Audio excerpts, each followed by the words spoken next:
Hello, আসসালামু আলাইকুম everyone. আশা করি সবাই ভালো আছেন। আমার নাম ইশরাক হাসান এবং গ্রামার গেইনস এডুকেশনের পক্ষ থেকে আজকের ভিডিওতেই সবাইকে ওয়েলকাম জানাচ্ছি। সো আজকে মূলত আমাদের টপিক ভয়েস চেঞ্জ এবং এই ভয়েস চেঞ্জের টপিক আমরা দুইটা ভিডিওতে ভাগ করে নিব। সো প্রথম ভিডিওতে আমরা আজকে ডিসকাস করব ইন টোটাল ভয়েস চেঞ্জ মানে কি এবং এই ভয়েস চেঞ্জের টাইপসগুলো কি কি, এবং সেকেন্ড ভিডিওতে আমরা আলোচনা করব প্রত্যেকটা টেন্স অনুযায়ী ভয়েস চেঞ্জের অ্যাক্টিভ এবং প্যাসিভের রুলসগুলো কি কি। সো চলুন আজকের ভিডিওর টপিকে চলে যাই। সো ভয়েস চেঞ্জ নর্মালি মানে কি? ভয়েস চেঞ্জ হচ্ছে কথা বলার ওয়েটাকেই চেঞ্জ করে অন্যভাবে বলা, কিন্তু মিনিংটাকে সেম রাখা। আরও যদি প্রিসাইজভাবে বলি যে ভয়েস চেঞ্জে আমরা যে সেন্টেন্সটা ব্যবহার করছি সেই সেন্টেন্সটা আমরা স্ট্রেট কাটভাবে বলছি নাকি ঘুরিয়ে বলছি, in a very frank way, এই এক্সাম্পলটাকেই বলা হয় ভয়েস চেঞ্জ। সো চলুন আমরা ডেফিনেশনে ফার্স্ট চলে যাই। ভয়েস চেঞ্জ মানে কি? Voice shows whether the subject of a sentence is doing the action or receiving the action. So normally একটা সেন্টেন্সের স্ট্রাকচার অনুযায়ী subject plus verb plus object. So এই সেন্টেন্স স্ট্রাকচারের ভেতরে সেন্টেন্সটার সাবজেক্ট কি কাজটা করবে অথবা সেন্টেন্সের সেম সেন্টেন্সে অবজেক্ট যে কাজটা রিসিভ করবে, দ্যাট মিনস সাবজেক্ট যে কাজটা ডিরেক্টলি করছে সেই কাজটি হচ্ছে অবজেক্টের মাধ্যমে সাবজেক্ট রিসিভ করছে। সো এই ট্রান্সফরমেশনটাকেই বলা হয় ভয়েস চেঞ্জ। সো আমরা প্রথম পয়েন্টে চলে যাই। The form of a sentence is altered, যেটা বলেছিলাম যে এই সেন্টেন্সের স্ট্রাকচারটা চেঞ্জ হবে কিন্তু সেন্টেন্সের মিনিংটা সেম থাকবে। জাস্ট কি হচ্ছে এখানে, সেন্টেন্সে বলার ওয়েটা চেঞ্জ হয়ে যাচ্ছে। As you can see, the meaning of the sentence remains the same. এখন হচ্ছে ভয়েস চেঞ্জের সাথে ডেফিনেশনের সাথে একটা এক্সাম্পল দেখলে আপনাদের অনেক সুবিধা হবে। সো এখানে দেখেন, আই ইট ম্যাঙ্গো। সো এখানে সাবজেক্ট, ভার্ব, অবজেক্ট, আমি আম খাচ্ছি। সো এখানে অথবা আমি আম খাই। সো এখানে আমি যদি এই কথাটি ঘুরিয়ে বলি, then mango is eaten by me. So normally এখানে লক্ষ্য করতে পারছেন যে এখানে সাবজেক্ট কাজটি করছে, বাট এই ইন দি সেম টাইম আমরা যখন সেন্টেন্সটা চেঞ্জ করেছি এই সাবজেক্টের কাজটা রিসিভ করছে, that is mango is eaten by me. So normally এই প্রসেসটাকে দুইটা নাম আছে এই প্রসেসের, এবং ভয়েস চেঞ্জের টাইপস বলা হয়। সো প্রথম যখন আমরা subject plus verb plus object straight forwardly আমরা সেন্টেন্সটা মেক করছি সেটাকে বলা হয় অ্যাক্টিভ, এবং আমরা যে অবজেক্টের দ্বারা সাবজেক্টকে কাজটা রিসিভ করাচ্ছি সেটাকে বলা হয় প্যাসিভ। সো আমাদের মূল ভয়েস চেঞ্জের কনসেপ্টটা আপাতত ক্লিয়ার আশা করি হয়েছে। সো এখন আমরা কথা বলবো অ্যাক্টিভ এবং প্যাসিভের কাজ কি এবং রুলসগুলো কি কি। তো আমরা চলে আসলাম ভয়েসের প্রথম types, that is active voice. So আমাদের অ্যাক্টিভ ভয়েস মানে খুবই স্ট্রেট ফরওয়ার্ড, দ্যাট ইজ আমরা ডেফিনেশনে লক্ষ্য করি, it is a voice where the subject performs the action. So normally আমাদের সেন্টেন্সে সাবজেক্ট যে কাজটি কন্টিনিউ করে নিয়ে যাচ্ছে ইন দি হোল সেন্টেন্স সেটাকেই আমরা অ্যাক্টিভ ভয়েস বলে থাকি। অ্যাক্টিভ ভয়েসের structure it's quite similar to the sentence structure, that is subject plus verb plus object. That means আমাদের সেন্টেন্সের ভেতরে যে সাবজেক্টটি রয়েছে এই সাবজেক্টটি পুরো অ্যাকশনটি কন্টিনিউ করে অবজেক্ট পর্যন্ত নিয়ে যাবে, এবং এটা খুবই সিম্পল একটি প্রসেস। এবং এই প্রসেস অফ অ্যাক্টিভ ভয়েস সাধারণত ইউজ করা হয় তিনটি বিশেষ ক্ষেত্রে, যেমন keeps the sentence short and concised. So সেন্টেন্সটাকে ছোট এবং কনসাইজ রাখার ক্ষেত্রে আমরা অ্যাক্টিভ ভয়েস ইউজ করে থাকি। Sentences are usually clearer and precise.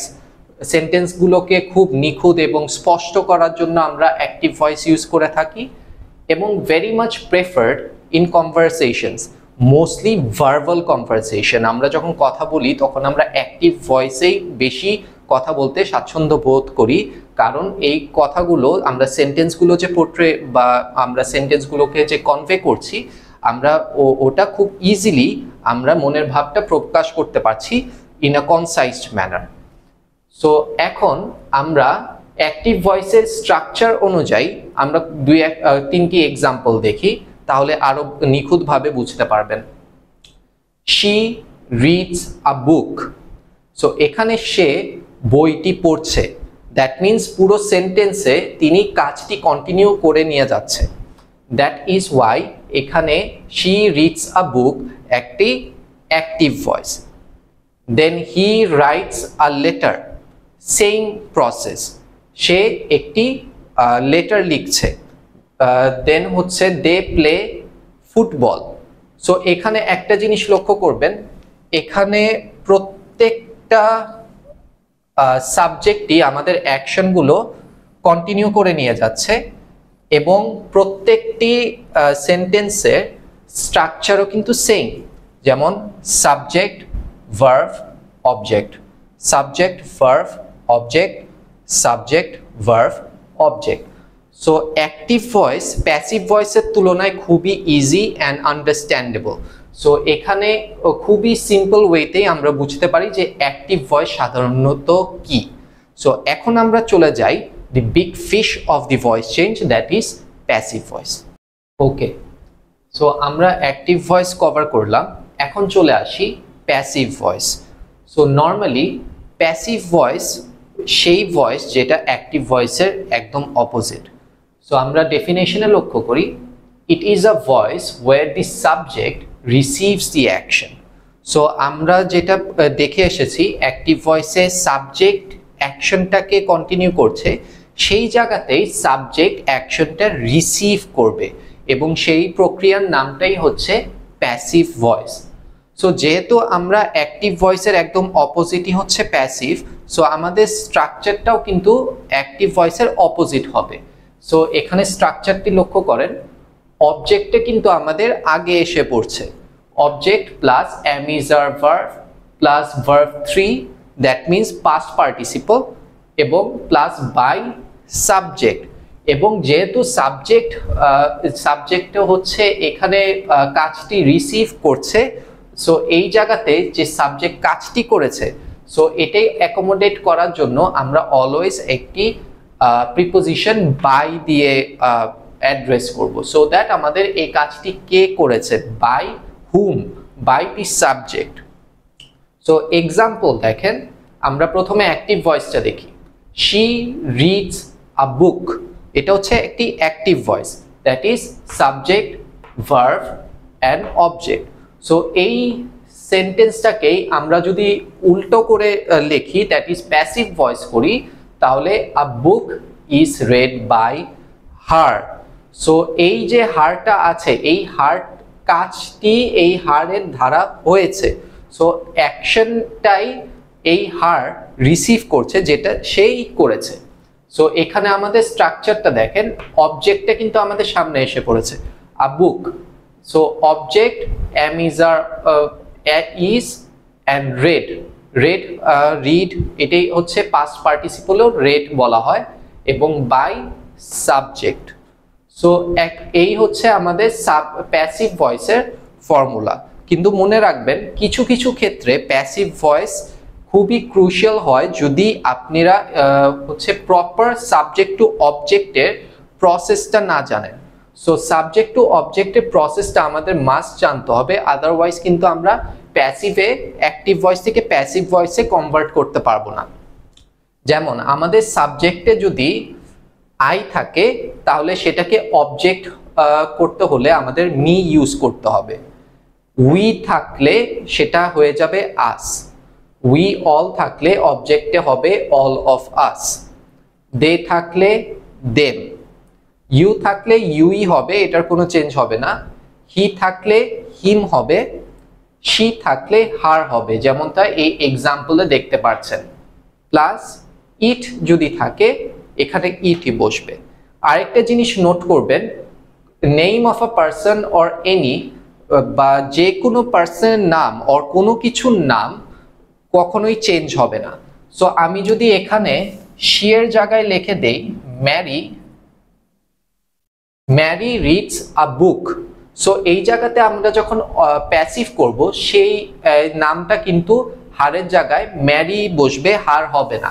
That means a book is read by Mary. So এই গেল প্রথম structure of passive voice. So এখন সব সেন্টেন্সই কিন্তু প্যাসিভ ভয়েস করা যায় না, কিছু কিছু ক্ষেত্রে প্যাসিভ ভয়েস সেন্টেন্সে করা, যে সমস্ত ক্ষেত্রে প্যাসিভ ভয়েস আমরা করতে পারবো না, সো আমরা সেই স্ট্রাকচারগুলোতে একটু গো থ্রু করি। সো এখন আমরা কথা বলবো প্যাসিভ ভয়েস আমরা কোন ক্ষেত্রে ইউজ করতে পারবো এবং কোন ক্ষেত্রে ইউজ করতে পারবো না। সো প্যাসিভ ভয়েস আমরা সেই সমস্ত সেন্টেন্সে ইউজ করতে পারবো যেখানে ট্রানজিটিভ ভার্ব ইনক্লুডেড আছে। That means passive voice can only be possible if the sentence contains transitive verb. এখন ট্রানজিটিভ ভার্ব মানে কি? যে ভার্বটি হচ্ছে আপনার একটি অবজেক্টের সাহায্য লাগবে এবং ওটা ছাড়া ভার্বটি কমপ্লিট হচ্ছে না, that is called transitive verb. আমরা এক্সাম্পলে দেখি she closed the door, এখন এটা অ্যাক্টিভ ভয়েসে আছে, so she closed the door। এই জায়গাতে যদি আমরা only she closed লিখি তাহলে আমরা হয়তো আন্ডারস্ট্যান্ড করতে পারতেছি না যে she closed কি ক্লোজড করেছে। সো এই ভার্বটা কমপ্লিট করার জন্যই আমাদের একটি অবজেক্ট প্রয়োজন হয়, এবং এই টাইপের সেন্টেন্সে যেখানে ট্রানজিটিভ ভার্ব অ্যাভেলেবল আছে অনলি সেই টাইপের সেন্টেন্সে আমরা প্যাসিভ ভয়েস করতে পারবো। অ্যাজ ইউ ক্যান সি আমরা প্যাসিভ করেছি the door was closed by her. So আমাদের প্যাসিভ করতে হলে অলওয়েজ আমাদের সেন্টেন্সে একটি অবজেক্ট আবশ্যক, এবং যে সেন্টেন্সে আমাদের ইনট্রানজিটিভ ভার্ব থাকবে সেই সেন্টেন্সগুলোতে কিন্তু আমরা ট্রানজিটিভ ভার্বের মতো আমরা হচ্ছে প্যাসিভ ভয়েস করতে পারবো না। As you can see, the sentence containing intransitive verb cannot be transformed to passive voice. কারণ কি? আমাদের প্যাসিভ ভয়েস করতে হলে অবজেক্ট প্রয়োজন, কিন্তু ইনট্রানজিটিভ ভার্বে কোনো অবজেক্ট থাকে না। আমরা এক্সাম্পল দেখি she sleeps well, এখানে she sleeps subject plus verb রয়েছে, বাট এখানে কিন্তু কোনো অবজেক্ট নাই। এখানে সে কিভাবে স্লিপ করতেছে, ঘুমাচ্ছে, সেটার একটি বর্ণনা দেওয়া আছে যেটা হচ্ছে আপনার অ্যাডভার্ব হিসেবে কাজ করছে। সো এখানে যদি আমরা ফর্মুলা জোর করে যদি অ্যাপ্লাই করি well is slept by her, এই সেন্টেন্সটা কোনো মিনিং ক্রিয়েট করছে না। সো দ্যাট ইজ ওয়াই যে সমস্ত সেন্টেন্সে আমার অবজেক্ট থাকছে না সেখানে আমরা প্যাসিভ ভয়েস করতে পারবো না। দ্যাট মিনস এই সেন্টেন্সটি কন্টেইন করতেছে কি? ইনট্রানজিটিভ ভার্ব, দ্যাট ইজ এখানে কোনো অবজেক্টের সাহায্য ছাড়াই এখানে সেন্টেন্সটি একটি মিনিং ক্রিয়েট করতেছে। সো she sleeps well এটা অ্যাক্টিভই থাকবে, এটা কখনো প্যাসিভ হবে না। সো এই ছিল আজকে আমাদের ভয়েস চেঞ্জ নিয়ে কনভারসেশন, প্লাস আমরা জানলাম অ্যাক্টিভ এবং প্যাসিভের ইউজেজ এবং টাইপসগুলো কেমন হয়। আমরা নেক্সট ভিডিওতে আলাপ করব কিভাবে কোন টেন্সে অ্যাক্টিভ ভয়েস এবং প্যাসিভ ভয়েসের রুলস অনুযায়ী ইমপ্লিকেট করতে হবে। সো সেই পর্যন্ত ভালো থাকবেন সবাই।